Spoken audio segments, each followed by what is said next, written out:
اللهم صل وسلم وبارك على سيدنا محمد وعلى آله وأصحابه أجمعين. النهاردة هنعمل أكلة أقل من 10 دقايق هتكوني عاملة الأكلة دي. نصلي على الرسول ونستغفر الله كتير بنية الفرج وبنية تيسير الحال، وإن شاء الله ربنا ييسر أمورنا جميعا بإذن الله. ودعوة لإخواننا الفلسطينيين ودعوة للثانوية العامة والإعدادي والأزهري. يلا نشوف احنا نعمل ايه. بصدر فرخة واحدة بس أنا عاملة صدرين. ممكن تعملي الطريقة دي. هنقطعها شرايح رقيقة جدا زي البانيه بالظبط. تمام. حطيت ايه في الأول؟ حطيت شوية لبن رايب ومعلقة كبيرة من الصلصة، معلقة كبيرة من الزيت، شوية كركم، وكمان 7 بهارات، شوية قرفة. بصي التوابل بتاعتك اللي ترتاحي لها كلها، واللي عندك كله واللي مش عندك استلفي شوية من الجيران وحطيهم. مهم بعد ما حطيت كل التوابل اللي عندي كلها، عملت عصرت ليمونه بالطريقه ديت، وكمان حطيت الملح واوعي تنسي الملح، وشويه سكر واوعي تنسي السكر. طيب ممكن تستبدلي السكر بشويه عسل نحل، انا ما عنديش العسل. حطيت شويه سكر، وممكن كمان تحطي عسل اسمر، مفيش اي مشاكل. انا جربت الفراخ بكل انواع العسل، كانت اخطر من بعض واحلى من بعض والله العظيم. وانا بعملها كده ولادي بيقولوا لي يا ماما في طعم جميل وطعم حلو قوي. شايفين بقى التتبيلة بسيطة جدا جدا جدا، يعني بنص كوباية لبن رايب او كوباية لبن رايب، وشوية التوابل وشوية الزيت والليمون والخل والحاجات اللي احنا حطيناها قدامك دي، وشوية سكر او عسل، هتعملي احلى واجمل وجبة سريعة جدا جدا جدا. طيب انا دلوقتي ممكن تسيبيها نص ساعة، وممكن تسيبيها يوم كامل، وممكن تسيبيها يومين. انا كنت هعملها تاني يوم بصراحة. انا كده تبلتها وحطيتها في التلاجة وسبتها لتاني يوم، فتاني يوم جه اكلة احلى منها، فقلت دي مش عايزة اكلة سريعة، فانا سبتها حطيتها في الفريزر. عادي خالص اما تحطي الحاجة اللي زي ديت وتحضريها في الفريزر، وتبقى اكلة من ضمن اكلات الشهرية او الاسبوعية. إيه، تبقى جاهزة معاكي. انا كنت حطاها في الفريزر وسبتها تفك براحتها، وهي دلوقتي فكت وبقت زي الفل. طبعا توابلها وحاجتها مش محتاجة اي حاجة. ولحت البوتاجاز وحطيت الجريل. اول ما نشف من تشطيفة المية اللي فيه حطيت شوية زيت. بعد كده هبدأ بقى ان انا غليت مية، اسيبه يسخن. واحط اول وحدتين كده علشان ما بردش معايا نقطة الزيت. احنا مش حاطين زيت كتير اساسا، يعني حوالي معلقتين او 3 معالق كتير خالص زيت. مش هبردها ولا هحط الكمية دلوقتي.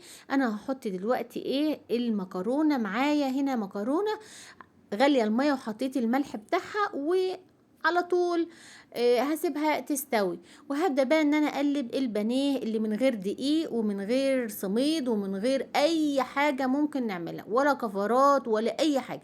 عايزة اقولك طعمه جميل، وفعلا دي من الاكلات الجميلة جدا اللي تنفع وجبات سريعة ومفيدة جدا وحلوة قوي قوي قوي.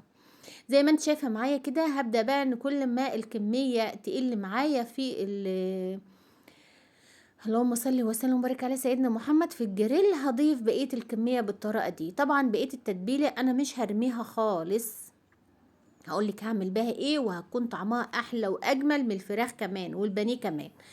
زي ما انت شايفه معايا هنغطيها علشان تستوي من فوق ومن تحت، وتبقى طريه ومش محمصه قوي للدرجه. يعني انت دلوقتي هتطيبيها في نقطه الزيت الصغيره دي على الجريل وفي النار، وبعد كده هنقلبها مرتين. وبالطريقه ديت زي ما انت شايفه معايا انا دوقت بنتي كانت واقفه جنبي قالت طعمها حلو قوي يا ماما. طبعا دخلت في السوا.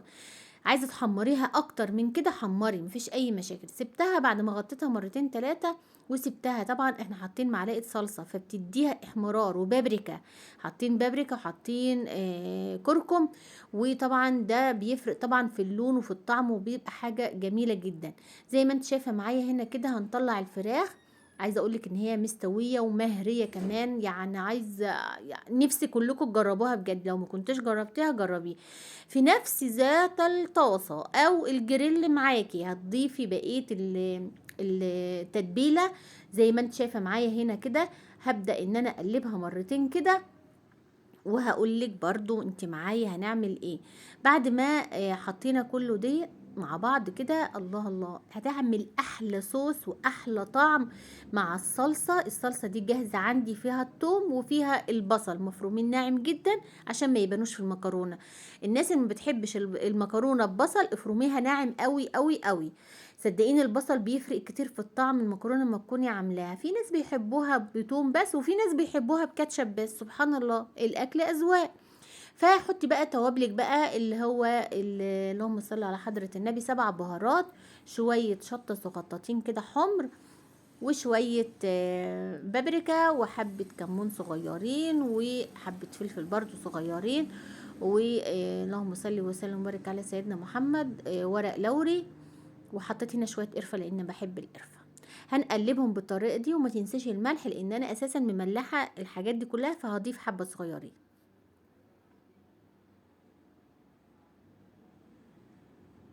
قلبي بقى، ومجرد ان انا حطيت الصلصه اللي كانت جاهزه عندي طشطشت ازاي، تحسيها ان هي بتنشف من على الحروف.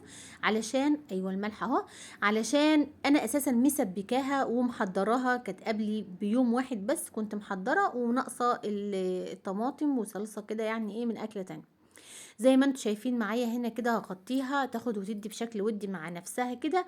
وطبعا المكرونه استوت تماما، طفيت عليها وهروح على الحوض اصفيها وارجع لك تاني. بعد ما صفيتها سبتها بقى تتصفى براحتها، والصلصه جاهزه كده معايا. حطيت لها قرن شطه، وكان عندي هنا بجرنش الطبق البانيه بفلفل، ففاض نص واحده فلفل، فقطعتها برضو عليها كده. ممكن تنفع أكلة آخر الأسبوع، أكلة آخر الشهر، إيه كده يعني. هنحط بقى معلقتين هنا في تحت في الحلة هنا، وبعد كده هحط بقى ايه المكرونة بتاعتنا.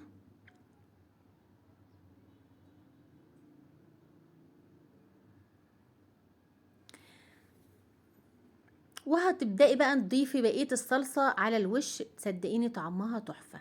طيب انا مش عايزاها تتقلب كلها مع بعضها، عادي خالص مفيش اي مشاكل. هتتبلي المكرونة بالتوابل اللي احنا حطيناها، وعلى نقطة زيت صغيرة. انا ما حطيتش زيت خالص، على هي شوية الزيت الصغيرين اللي كانوا محطوطين في البانيه، هي دي اللي عملت لي الاكلة كلها. لان البانيه ما بيشربش زيت وما بيتحمرش في زيت، انا مجرد بس ان هي مادة كده ما تلصقش.